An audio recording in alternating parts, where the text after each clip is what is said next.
যেতিয়াই আমি কোনো ব্যক্তিক কম্পেয়াৰ কৰোঁ তেতিয়া কি হয় মানুহজনৰ অস্থিৰতা এটা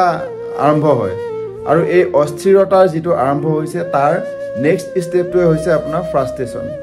যদি এজন মানুহে ফ্ৰাষ্ট্ৰেশ্যনত ভুগি থাকে বা ফ্ৰাষ্ট্ৰেশ্যন হয় তেওঁৰ তেতিয়াহ'লে তাৰ নেক্সট লেভেলটো হৈছে ডিপ্ৰেশ্যন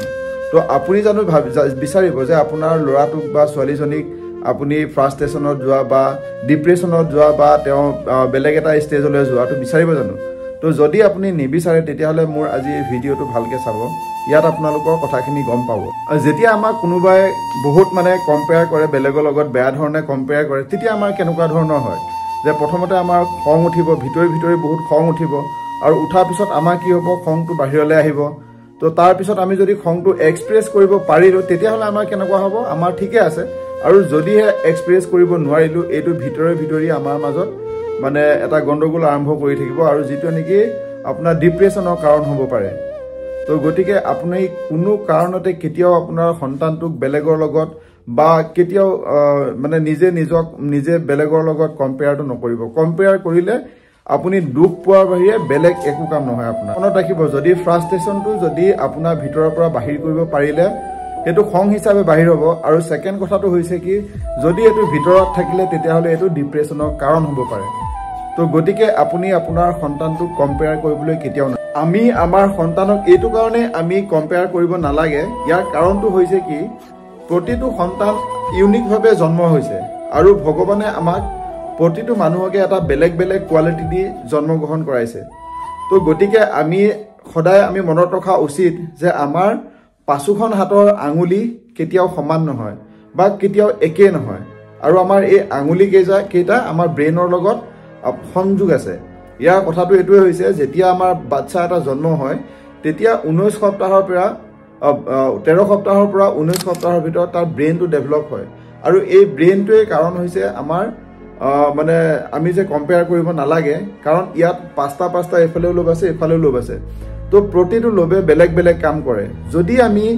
আমাৰ যেতিয়া নিউৰনছখিনি কোনোবা এটা যদি লোভত বেছিকৈ থাকে তেতিয়াহ'লে আমি সেই কামটো বেছিকৈ কৰিব পাৰোঁ আৰু আপোনালোকে মনত ৰখা উচিত যে প্ৰতিটো মানুহৰ ব্ৰেইনত যিমান নিউৰনছ আছে এইকেইটা দেউতাকৰ ফালৰ বা মাকৰ ফালৰ বা তেওঁ যিটো পৰিস্থিতিত ডাঙৰ দীঘল হৈছে তাৰ পৰা আমাৰ নিউৰনছখিনি এই ব্ৰেইনৰ লোভবিলাকত সোমায় তো গতিকে আমি চাইণ্টিফিকলি প্ৰুভ যে আমাৰ প্ৰতিটো মানুহৰ আমাৰ কেপাচিটি প্ৰতিটো মানুহৰ আমাৰ কেপাবিলিটি চব বেলেগ হয়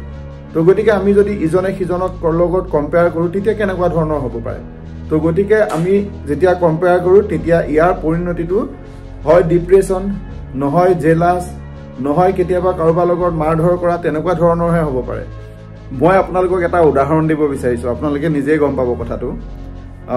আমি এতিয়া আমাৰ ল'ৰা ছোৱালীবিলাকে স্কুলত সদায় পৰীক্ষা দিয়ে কেতিয়াবা কম নম্বৰ আহে বেছি নম্বৰ আহে এনেকুৱা বিভিন্ন ধৰণৰ হৈ থাকে তো আমি এটা কথা আপুনি মনত ৰাখিব আমি যদি এখন মানে কিতাপ এখন দিওঁ যে কোনজন ভাল পেৰেণ্ট হয় মানে পেৰেণ্টিং কোনে ভালকৈ কৰি আছে তো আমি কোনে বাচ্চাটো বেছি ভালকৈ ডাঙৰ দীঘল কৰি আছে ইয়াৰ ওপৰত যদি আপোনাক এখন কিতাপ বনাই পেলাই দিয়া যায় আৰু সকলোবিলাক মানুহকে মাতিলোঁ আমি মাতি পেলাই ক'লোঁ যে আপোনালোকে এই কিতাপখন ভালকৈ পঢ়ক আৰু ইয়াৰ পিছত পৰীক্ষাটো দিয়ক তাৰপিছত কি হ'ব প্ৰতিটো মানুহে পৰীক্ষাটো দিলে তাৰপিছত দিয়াৰ পিছত যদি কোনোবা মানুহেতো ফেইল কৰিব ন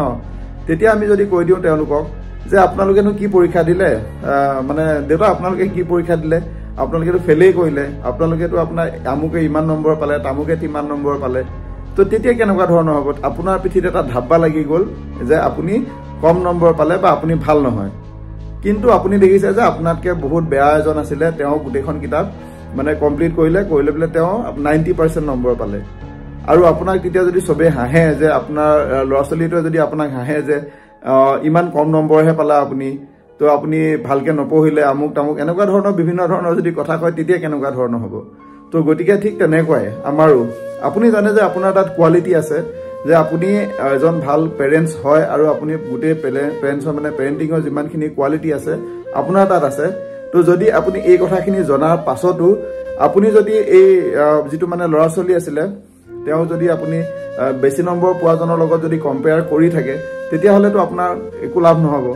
তো ঠিক তেনেকুৱা ধৰণৰ কথাটো হয় আমি কেতিয়াও আমাৰ সন্তানক পৰীক্ষাত কম নম্বৰ পোৱাই হওক বা বেলেগে কিবা এটা কাম কৰিব নোৱাৰাই হওক বা নিজকে হওক কেতিয়াও আমি বেলেগৰ লগত কম্পেয়াৰ কৰাটো উচিত নহয় আৰু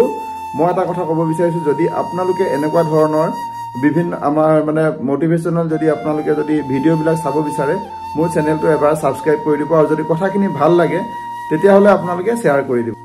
আপোনাক মই আজি এটা বৰ ডাঙৰ কথা ক'বলৈ গৈ আছোঁ, সেইটো হৈছে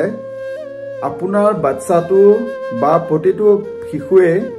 ইউনিক হয় আৰু বহুত টেলেণ্টেড হয়, কিন্তু আপোনালোকৰ দায়িত্ব এইটো যে তেওঁলোকে কোনটো বিষয়ত টেলেণ্টটো আছে বা ক'ত তেওঁলোকৰ টেলেণ্টটো আছে। যদি আপুনি এইটো বস্তু ধৰিব পাৰিলে বা তেওঁৰ লাৰ্ণিং ষ্টাইল কি, যদি এই গোটেইখিনি কথা যদি আপুনি তেওঁৰ ব্ৰেইনটোৰ বিষয়ে যদি জানি লয়, তেতিয়াহ'লে কিন্তু আপুনি ল'ৰাটোক বহুত সৎ পথত লৈ যাব পাৰিব, আৰু আপুনি বহুত মানে কষ্ট নকৰাকৈ ইজিভাৱে তেওঁক এটা মানে ভাল দিশত আগুৱাব পাৰিব। তো যদি আপোনালোকৰ ইয়াত কিবা অসুবিধা পাইছে বা কিবা ধৰণৰ আপোনালোকৰ তেনেকুৱা প্ৰব্লেম আছে, তেতিয়াহ'লে মোক যোগাযোগ কৰিলে মই আপোনালোকৰ ইয়াৰ সঠিক সমাধান দিব পাৰিম। ধন্যবাদ।